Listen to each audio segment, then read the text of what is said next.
Sarah Martinez had always been different from other people in her small town of Millfield. At 25, she worked as a night security guard at the old warehouse district, a job most people avoided because of the strange stories that surrounded the area. But Sarah needed the money, and she wasn't afraid of shadows or weird noises like everyone else seemed to be. The warehouse where she worked had been empty for years. People said it used to belong to some rich family, but nobody talked about what happened to them. Sarah didn't care much about old stories. She just walked her rounds, checked the doors, and made sure nobody was trying to break in. That night started like any other. Sarah put on her uniform, grabbed her flashlight, and drove her old Honda to the warehouse. The building looked even more scary than usual in the moonlight. Its windows were dark and broken, and the walls were covered with ivy that moved in the wind like living things. Sarah parked her car and walked to the main entrance. She used her key to open the heavy metal door and stepped inside. The air inside was cold and smelled like dust and something else she couldn't name. Something that reminded her of old churches or maybe hospitals. She turned on her flashlight and started her first round. The beam of light cut through the darkness, showing empty hallways and rooms filled with old boxes and machinery. Sarah had done this walk hundreds of times, but tonight something felt different. The shadows seemed deeper, and she kept hearing sounds that shouldn't be there. As she walked down the main hallway, Sarah heard footsteps behind her. She stopped and turned around, shining her light back the way she came. Nothing was there. Just empty space and darkness. "Hello," she called out. "Is someone there?" No answer came back. Sarah shrugged and kept walking. Old buildings made strange noises. She knew that. But the footsteps came again. This time they sounded closer. Sarah spun around quickly, her heart beating faster. Again, nothing was there. "This is stupid," she said to herself. "It's just my imagination." But as she continued her round, Sarah started to feel like someone was watching her. The feeling grew stronger with each step. Her skin felt cold, and the hair on her arms stood up. She had never been scared on the job before, but tonight was different. When Sarah reached the basement stairs, she heard a new sound. It was like someone crying or maybe singing very softly. The sound was coming from below, from the basement she rarely visited because nothing was stored down there. Sarah stood at the top of the stairs, holding her flashlight tight. The smart thing would be to call the police or at least call her supervisor. But something made her want to go down and see what was making that sound. She took a deep breath and started down the stairs. Each step made a loud creak that echoed in the darkness. The crying sound got clearer as she went down. It was definitely a woman's voice, and she sounded like she was in pain. The basement was bigger than Sarah remembered. Her flashlight showed stone walls and a dirt floor. The air was even colder down here, and that strange smell was much stronger. It made her think of metal and something sweet and sick. "Hello?" Sarah called out again. "Are you hurt? Do you need help?" The crying stopped suddenly. The silence that followed was so complete that Sarah could hear her own breathing and heartbeat. She moved her flashlight around the room, looking for whoever had been making the sound. That's when she saw him. In the far corner of the basement, a man sat in what looked like an old chair. But, as Sarah's light reached him, she saw that it wasn't really a chair at all. It was more like a throne made of dark wood and decorated with strange symbols. The man was tall and pale, with long dark hair that fell around his shoulders. He wore clothes that looked old-fashioned, like something from a movie about the 1800s. His shirt was white but stained with something dark. His eyes reflected Sarah's flashlight beam like an animal's eyes would. "You shouldn't have come down here," the man said. His voice was deep and had an accent Sarah couldn't place. It sounded like he came from somewhere far away and long ago. Sarah felt her whole body go cold. She wanted to run, but her legs wouldn't move. She wanted to scream, but no sound came out of her mouth. The man stood up from his throne, and Sarah saw that he was even taller than she thought. At least 6.5 feet tall. "What do you want?" Sarah managed to whisper. The man smiled, and Sarah saw his teeth. They were white and sharp, especially the two front ones that came to points like needles. Real needles that could cut and pierce. "I want what I've always wanted," he said, taking a step toward her. "I want what keeps me alive." Sarah finally found her voice. "Stay back," she yelled, pointing her flashlight at him like it was a weapon. "I have a gun." She didn't really have a gun, but she hoped he would believe her. The man laughed. It was a sound that made Sarah's blood feel like ice water. "A gun won't help you, my dear. Nothing you have will help you." He took another step forward, and Sarah saw his eyes more clearly. They were red. Not brown or blue or green like normal people's eyes. They were red like blood. That's when Sarah knew what he was. All the old stories her grandmother used to tell her came back at once. Stories about creatures that lived forever and drank blood to stay alive. Stories about vampires. "You're not real," Sarah said, backing toward the stairs. "Vampires aren't real." "I am very real," the vampire said. "I have been real for over 300 years. And I have been waiting in this place for someone like you to come to me." Sarah turned and ran for the stairs. Behind her, she heard the vampire laugh again. She climbed the stairs as fast as she could, her flashlight bouncing and making crazy shadows on the walls. At the top of the stairs, Sarah slammed the basement door shut and tried to lock it. But there was no lock on this side. She could hear footsteps coming up from below, slow and steady like the vampire had all the time in the world. Sarah ran through the warehouse toward the main exit. She had to get out and call for help. She had to tell someone what was down there, even if they didn't believe her. But when she reached the main door, it wouldn't open. Sarah pulled and pushed, but the door that had opened easily when she came in now seemed to be stuck tight. She used both hands and all her strength, but it wouldn't move at all. "The door won't open," came the vampire's voice from behind her. "Not until I say it can." Sarah spun around. The vampire was standing in the hallway, not even breathing hard from climbing the stairs. In the light from her flashlight, he looked even more scary than he had in the basement. His skin was white like paper, and the dark stains on his shirt were definitely blood. "What do you want from me?" Sarah asked. She was trying to sound brave, but her voice was shaking. "I told you," the vampire said. "I want what keeps me alive." "Your blood, Sarah Martinez."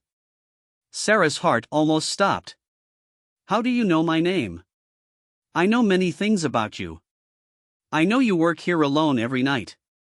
I know you have no family left in this town. I know that nobody will miss you for days if you don't come home." The vampire was right about all of those things, and that scared Sarah even more than his red eyes or sharp teeth. He had been watching her, learning about her, planning this. "I won't let you hurt me," Sarah said. She reached into her pocket and pulled out the small knife she carried for cutting boxes and tape. It wasn't much of a weapon, but it was all she had. The vampire looked at the knife and smiled again. "That little blade won't even scratch me. But I admire your spirit. Most humans just cry and beg when they meet me." "I'm not most humans," Sarah said. "No," the vampire agreed. "You're not. That's why I chose you." The vampire started walking toward Sarah. She held the knife in front of her and backed against the door. There was nowhere to run. The door wouldn't open, and the vampire was between her and any other exit. But Sarah had never given up on anything in her life. When her parents died in a car crash, she didn't give up. When she lost her job at the factory, she didn't give up. When the bank tried to take her house, she didn't give up. She wasn't going to give up now, even if she was facing something that shouldn't exist. "Come on then," Sarah said, holding her knife steady. "But I'm not going to make it easy for you." The vampire stopped walking. He looked surprised. "You're not afraid." "I'm scared to death," Sarah said. "But I'm still going to fight you." Something changed in the vampire's red eyes. For just a second, they looked almost human. Almost sad. "It's been a long time since someone fought me," he said quietly. "A very long time. What's your name?" Sarah asked. She didn't know why she wanted to know, but she did. The vampire was quiet for a moment. Then, he said, I was called Marcus Blackwood when I was human. Now I am just what you see. Marcus, Sarah repeated. You were human once. That means you remember what it was like to be alive. Really alive. I remember, Marcus said. But that was long ago. Too long ago. Then, you remember what it's like to choose, Sarah said. You can choose not to hurt me. Marcus shook his head. I have no choice. I need blood to survive. Without it, I die. There has to be another way, Sarah said. There is no other way. Marcus said, and his voice became angry. I have tried everything. I have tried to starve myself. I have tried to find animals instead of humans. Nothing else works. Only human blood keeps me alive. Sarah saw the pain in his eyes and realized something important. Marcus didn't want to be a monster. He hated what he had become. But he was trapped by his nature, just like she was trapped in this warehouse. How long have you been here? Sarah asked. 20 years, Marcus said. I came here to get away from people. To try to stop killing. But the hunger always comes back. 20 years alone, Sarah said. That must be terrible. Marcus looked surprised again. You feel sorry for me? I'm about to kill you, and you feel sorry for me? You're as trapped as I am, Sarah said. Maybe more trapped. For a moment, neither of them moved. Sarah kept her knife ready, but she wasn't sure she could use it on someone who seemed so sad and lonely. Marcus stared at her like he was seeing something he had never seen before. Then, Sarah heard a new sound. It was coming from outside the warehouse. Car engines and voices. Someone was coming. Marcus heard it too. His face changed, becoming hard and dangerous again. No one can know about me, he said. If they come in here, I'll have to kill them all. Sarah realized that her co-workers might be coming to check on her. Or maybe the police had gotten a report of something strange at the warehouse. Either way, other people were about to walk into deadly danger. Don't hurt them, Sarah said. Please. They don't know about any of this. Then, you know what you have to do, Marcus said. Sarah understood. She could save the others by giving herself to the vampire. It was her life for theirs. The voices outside were getting closer. Sarah could hear car doors slamming and footsteps on gravel. In a minute or two, they would be at the door. Sarah looked at Marcus and made her decision. Sarah took a deep breath and dropped her knife. The small blade clattered on the concrete floor, the sound echoing through the empty warehouse. Marcus looked shocked. What are you doing? He asked. I'm choosing, Sarah said. But not the way you think. Before Marcus could stop her, Sarah ran past him toward the basement door. She could hear him behind her, moving faster than any human could move, but she had a few seconds head start. Sarah, stop. Marcus called after her. But Sarah didn't stop. She reached the basement door and yanked it open. Then, she did something that surprised even herself. She yelled as loud as she could. Help! There's someone in here. Help! Her voice echoed through the warehouse and out into the night. Outside, the voices stopped talking. Then, she heard running footsteps and someone shouting orders. Marcus appeared at the top of the basement stairs, his red eyes blazing with anger. You foolish girl! Now they'll all die. No, they won't, Sarah said. Because you're going to let me help you find another way. There is no other way. There has to be. Sarah yelled back. You lived for 300 years. You must have found other ways to survive before. Marcus started down the stairs toward her, but then, they both heard a loud bang. Someone was trying to break down the main door. Police! Open up! Marcus froze. Sarah could see the struggle in his face. Part of him wanted to kill everyone who came into his territory. But part of him, the human part that was still buried deep inside, didn't want to hurt innocent people. "Listen to me," Sarah said quickly. "I'll make a deal with you. Give me a chance to help you find another way to live. If I can't do it in 1 week, then I'll let you have what you need. But you have to promise not to hurt anyone else." "A week?" Marcus laughed, but it was a bitter sound. "I haven't fed in 3 days. I can barely control myself now." "Then, we'll figure something out for right now," Sarah said. "But no killing." The banging on the door got louder. Sarah could hear wood starting to crack. Marcus closed his red eyes and seemed to be fighting with himself. When he opened them again, they looked more human than before. "Why are you doing this?" he asked. "Because everyone deserves a chance," Sarah said. "Even monsters." "I'm not a monster by choice," Marcus said quietly. "I know," Sarah replied. "That's why I want to help you." The main door finally broke open. Sarah heard heavy footsteps and radio voices as police officers entered the warehouse. "Down here," Sarah called out. "I'm okay, but I need help." Marcus looked at her with an expression she couldn't read. Then, he did something that shocked her completely. He sat down on the basement steps and put his head in his hands. "I'm tired," he said. "So tired of being what I am." 3 police officers came down the basement stairs with their guns drawn and flashlights blazing. When they saw Marcus sitting there, they all pointed their weapons at him. "Don't move," the first officer shouted. "Hands where we can see them." Marcus slowly raised his hands. In the bright light from the police flashlights, he looked almost normal. His eyes were brown now instead of red, and his sharp teeth were hidden behind closed lips. "Are you hurt?" the second officer asked Sarah. His name tag said Officer Johnson. "No," Sarah said. "I'm fine. But this man needs help." "Ma'am, step away from him," Officer Johnson said. "We got a report of screaming coming from this building." Sarah looked at Marcus. He was staring at the floor, but she could see his hands shaking. She realized he was fighting to control himself with all these people so close. "Officers," Sarah said carefully, "I think this man is sick.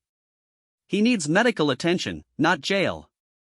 The third officer, a woman whose name tag read Officer Kim, kept her gun pointed at Marcus but looked at Sarah with concern. "What kind of sick?" Sarah knew she couldn't tell them the truth. They would never believe her, and even if they did, it would only make things worse for Marcus. "I think he's having some kind of mental breakdown," Sarah lied. "He was confused and scared. He thought I was someone else." Officer Johnson moved closer to Marcus. "Sir, what's your name?" Marcus looked up slowly. His eyes were definitely brown now, and he looked tired and sad rather than dangerous. "Marcus," he said quietly. "Marcus Blackwood."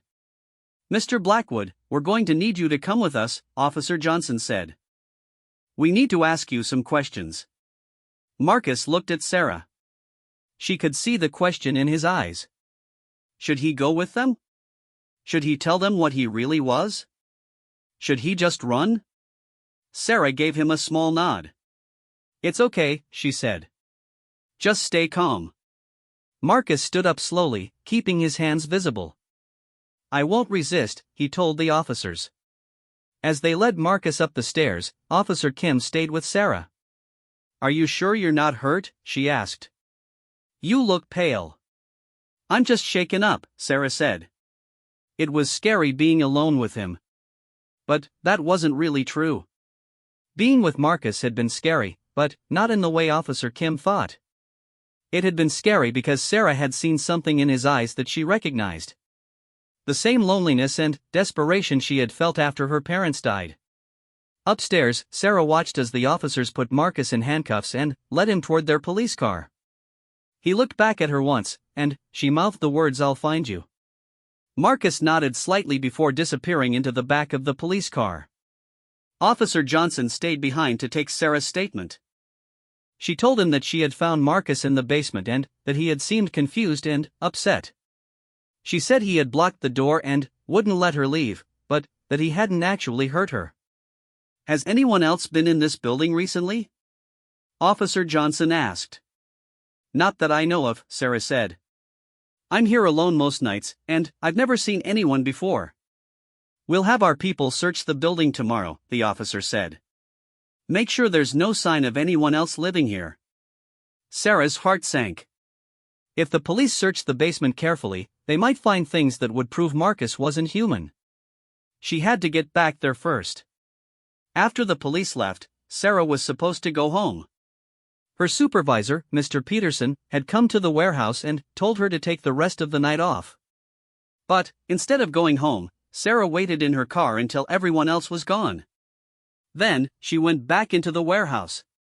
The basement looked different now that she knew what had been down there. Sarah used her flashlight to examine the throne where Marcus had been sitting. Up close, she could see that it was very old and covered with symbols that looked like they came from some ancient language.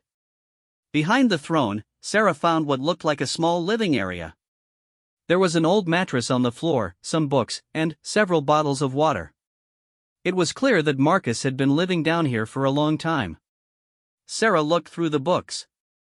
They were old and written in different languages. Some were about history, others about medicine. One was written in English and was about blood diseases. Many pages had notes written in the margins in handwriting that must be Marcus's. As Sarah read some of the notes, she began to understand something important. Marcus had been trying to find a cure for his condition. He had been researching and experimenting for years, looking for a way to survive without taking human lives. One note caught her attention. It was written in the margin of a page about blood transfusions. Tried cow blood again. Lasted 2 days before weakness returned. Human blood is the only thing that provides complete nutrition.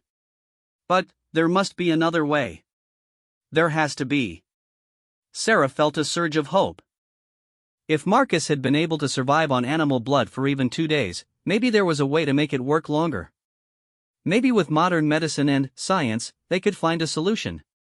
But first, she had to get Marcus out of jail. The next morning, Sarah went to the police station. She told them she wanted to drop any charges against Marcus Blackwood. Officer Johnson tried to talk her out of it. "Ma'am, this man scared you badly enough that you screamed for help," he said. "Are you sure you don't want to press charges?" "I'm sure," Sarah said.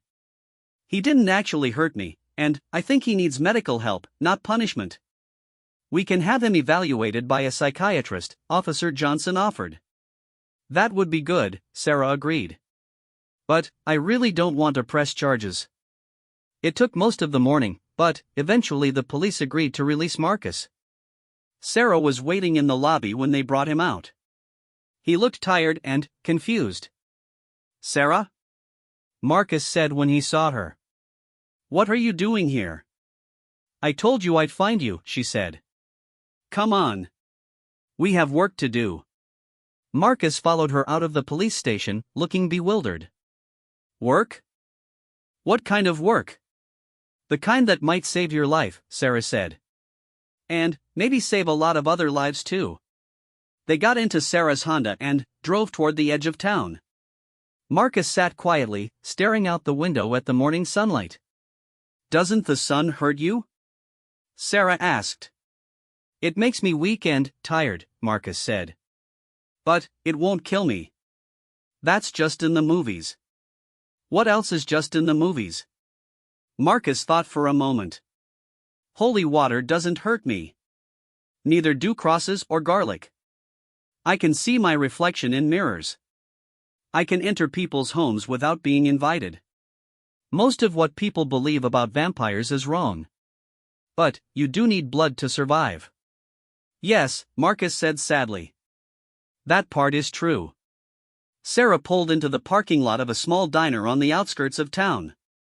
"Are you hungry for regular food?" she asked. "I can eat normal food," Marcus said. "But it doesn't give me the nutrition I need. It's like eating cardboard." They went into the diner and sat in a corner booth. Sarah ordered coffee and eggs. Marcus asked for just coffee. Tell me about the research you've been doing, Sarah said. I found your books and your notes. Marcus looked surprised. You went back to the basement? I had to understand what we're dealing with, Sarah said. You've been trying to find alternatives to human blood. Tell me what you've learned. Marcus was quiet for a long moment. Finally, he said, I was turned into what I am in 1723. For the first 100 years, I killed people regularly. I didn't think there was any other way. Sarah felt a chill, but she didn't let it show on her face. Then, I met a doctor in Boston who was studying blood diseases, Marcus continued. I told him what I was, and, instead of running away, he wanted to help me. We experimented with different types of animal blood, with blood transfusions, with supplements. Some things helped for short periods, but nothing was a permanent solution. What happened to the doctor? He died of old age, Marcus said. He was my friend for 30 years. After he died, I tried to continue the research on my own, but I didn't have his knowledge or his equipment. The waitress brought their coffee. Sarah waited until she left before asking her next question. When was the last time you killed someone? Marcus's hands shook as he lifted his coffee cup. 16 months ago, he whispered. A homeless man in Chicago. I tried to resist, but the hunger became too strong. Sarah saw the pain and guilt in his face.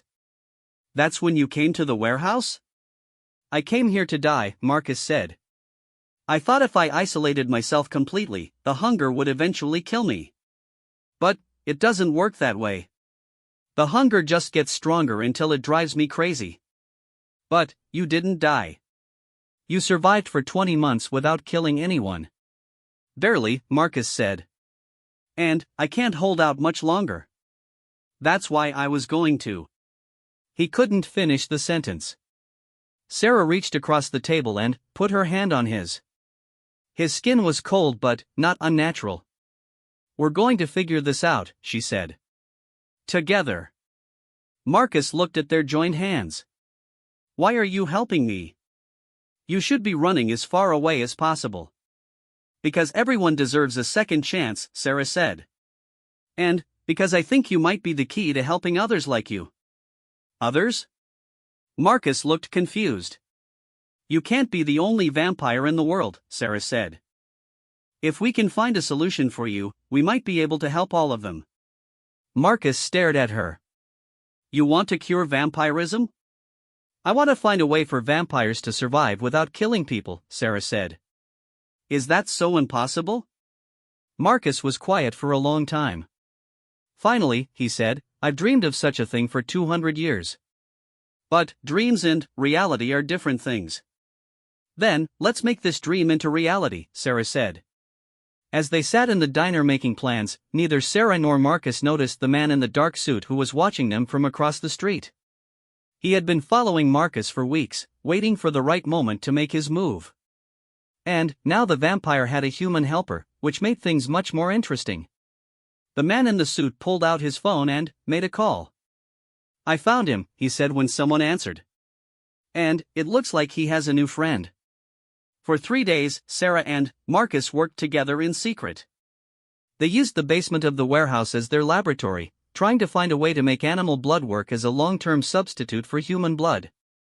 Sarah had bought medical supplies with her savings, including blood testing equipment and vitamin supplements. Marcus shared everything he had learned over 2 centuries of trying to cure himself. The problem is not just the blood itself, Marcus explained as they worked. It's something in human blood that my body needs to function. Animal blood has most of the same components, but it's missing something essential. They had tried mixing different types of animal blood. They had tried adding vitamins and minerals. They had even tried synthetic blood substitutes that Sarah ordered online. Nothing worked for more than a day or 2. Marcus was getting weaker. He hadn't fed in almost a week now, and Sarah could see the hunger growing in his eyes. Sometimes they would flash red when he wasn't paying attention, and his hands would shake when he was tired. Maybe we should take a break, Sarah suggested on the 3rd evening. You need to rest. I need to feed, Marcus said through gritted teeth. The hunger is getting too strong. I can barely think straight. Sarah had been dreading this moment. She knew it would come eventually, but she had hoped they would find a solution first. There has to be something we haven't tried yet, she said desperately. Sarah, Marcus said gently, you've done more for me than anyone has in 200 years. But some things can't be changed. That's when they heard footsteps upstairs. Someone was in the warehouse. Marcus tensed immediately. Someone's here, he whispered. It's probably just the police checking the building like they said they would, Sarah whispered back. But the footsteps didn't sound like police officers. They were too quiet, too careful. Someone was trying to sneak around upstairs. Marcus moved to the bottom of the basement stairs and listened. His face went pale, which Sarah didn't think was possible for someone who was already so white. We need to leave, Marcus said urgently. Now. Why? Who's up there? Vampire hunters, Marcus said. I can smell the silver weapons they carry. Sarah's blood went cold. Vampire hunters are real? Very real, Marcus said. And they don't care whether I've killed anyone lately or not. They see all vampires as monsters that need to be destroyed. They heard a voice from upstairs. Check the basement, Tom. I'll search the main floor. How many? Sarah whispered. Marcus closed his eyes and listened carefully. At least 3. Maybe 4. Sarah looked around the basement. There was only one way out, and that was up the stairs. They were trapped. Is there another exit? Sarah asked. Marcus shook his head. Only the stairs. The footsteps were getting closer to the basement door. Sarah could see light from flashlights starting to shine down the stairway. Marcus, she said quietly, what happens if they catch you? They'll kill me, Marcus said simply. And probably you too, for helping me. Sarah felt a surge of anger. She had spent 3 days trying to help Marcus find a way to live without killing, and now these hunters wanted to kill him anyway. It wasn't fair. No, she said firmly. I won't let them. Sarah, there's nothing you can do. They have silver weapons and wooden stakes. They know how to kill vampires. Maybe, Sarah said. But they don't know about me. Before Marcus could stop her, Sarah ran up the basement stairs. At the top, she could see 3 men dressed in black, carrying crossbows and what looked like silver knives. Hey! Sarah yelled. What are you doing in here? This is private property. The 3 men spun around to face her. The one in front was tall and had a scar across his cheek. The second was shorter and stocky, with gray hair. The third was young, probably not much older than Sarah herself. Ma'am, you need to leave immediately, the man with the scar said. There's a dangerous creature in this building. The only dangerous creatures I see are you 3, Sarah said. Breaking into buildings with weapons. The gray-haired man stepped forward. Lady, you don't understand. There's a vampire down there. We're here to destroy it. His name is Marcus, Sarah said angrily. And he's not in it. He's a person who needs help. The 3 men looked at each other. The young one spoke up. She's been talking to it. She might be under its influence. I'm not under anyone's influence, Sarah snapped. I'm here because I choose to be. The man with the scar raised his crossbow. Step aside, miss. We don't want to hurt you, but we will if we have to. No, Sarah said, standing her ground. Marcus hasn't hurt anyone in over a year. He's trying to find a way to live without killing. Vampires can't change their nature, the gray-haired man said. They're killers. It's what they do. That's not true. Sarah protested. Marcus has been fighting his nature for 200 years. He's not a monster. The young hunter laughed. 200 years? Lady, that thing has probably killed thousands of people. Sarah felt her anger growing. These men had already decided that Marcus deserved to die. They didn't care about the research he had been doing or the fact that he was trying to change.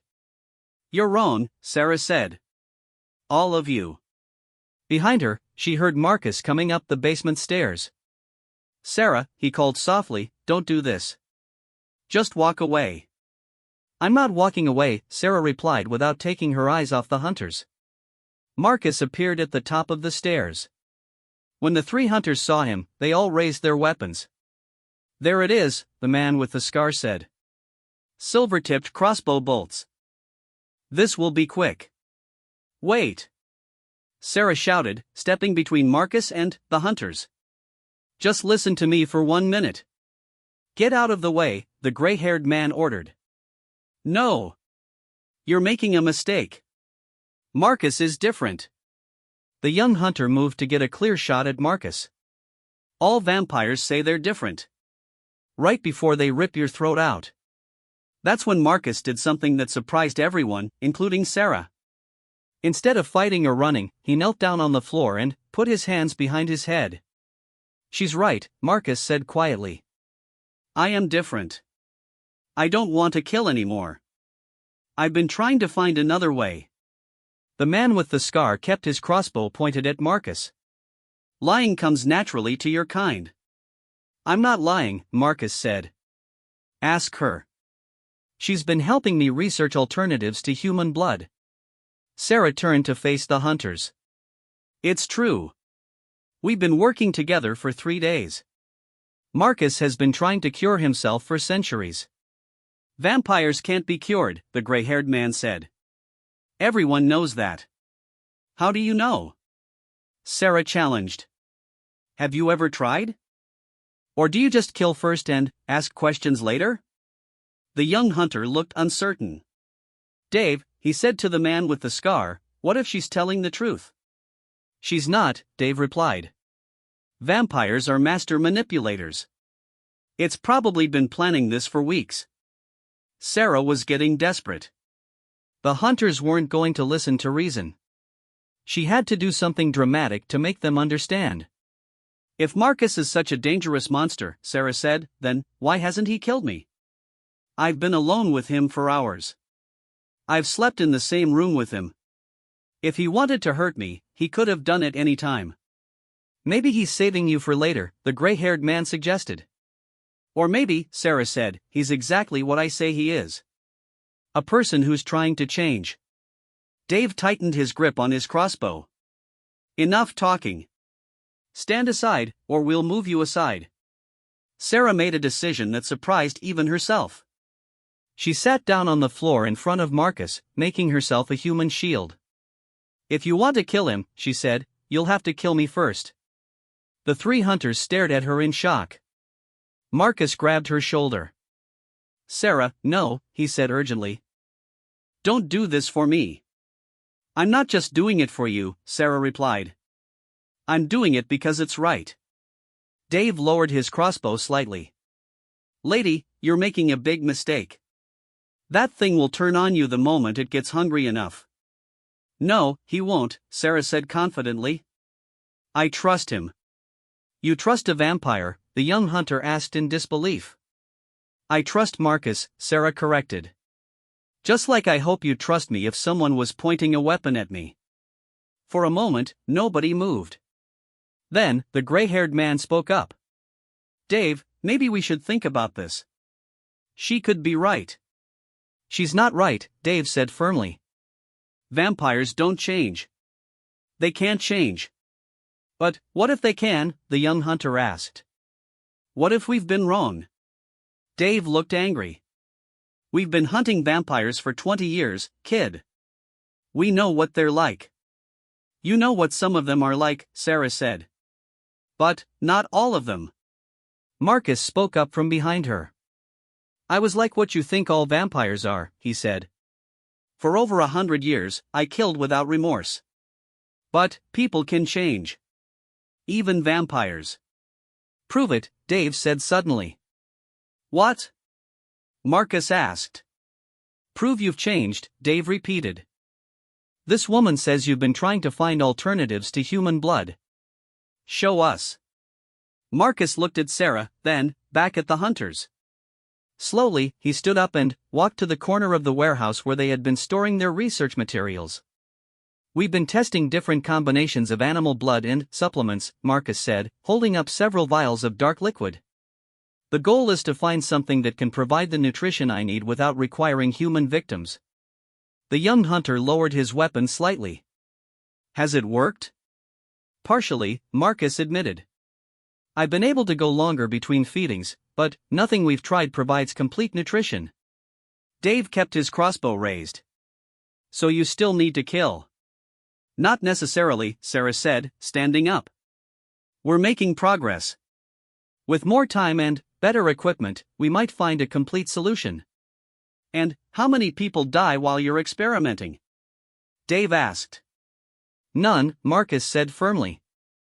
"I would rather die than kill another innocent person." The gray-haired man, who had been quiet for several minutes, suddenly spoke up.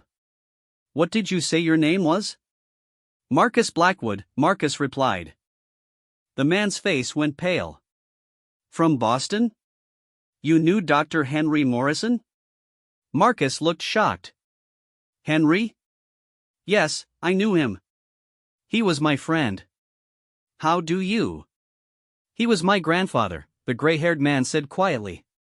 "He kept journals about his work, including his work with a vampire named Marcus." Dave looked confused. "What are you talking about, Frank?" Frank lowered his weapon completely. "My grandfather wrote about a vampire who came to him for help. A vampire who wanted to find a way to stop killing. Grandfather spent 30 years trying to help him." Sarah felt a surge of hope. "Then, you know Marcus is telling the truth." Frank nodded slowly. Grandfather's journals said the vampire was tortured by guilt over the people he had killed.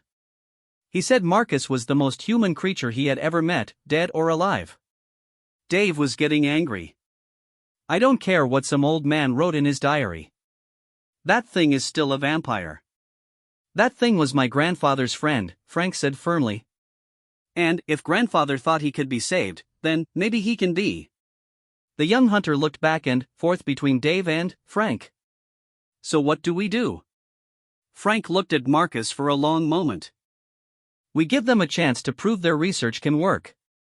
"Absolutely not," Dave said. "We came here to do a job." "The job was to stop a killer," Frank replied. "If he's not killing anymore, then the job is done." Dave raised his crossbow again. "He'll start killing again." "They always do." "No," Sarah said firmly. "He won't. Because I'm going to help him find another way." "And if you fail?" Dave asked. Sarah looked at Marcus, then back at Dave. "We won't fail." Dave stared at her for a long moment. Then, he slowly lowered his weapon. "1 month," he said finally. "You have 1 month to prove your research works. If we hear about any suspicious deaths in this area, we'll be back." "That's fair," Sarah agreed. Frank walked over to Marcus and extended his hand. "My grandfather would have wanted me to help you." Marcus shook Frank's hand gratefully. "Henry was a good man. The best man I ever knew." "He wrote that you saved his life once," Frank said. "From a group of other vampires who wanted to kill him for helping you." "He was my friend," Marcus said simply. "Friends protect each other." Dave looked disgusted. "Come on," he said to the young hunter. "Let's get out of here."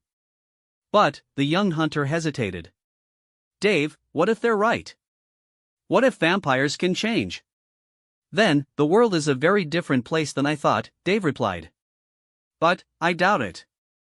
As the 3 hunters left the warehouse, Frank turned back to Sarah and Marcus.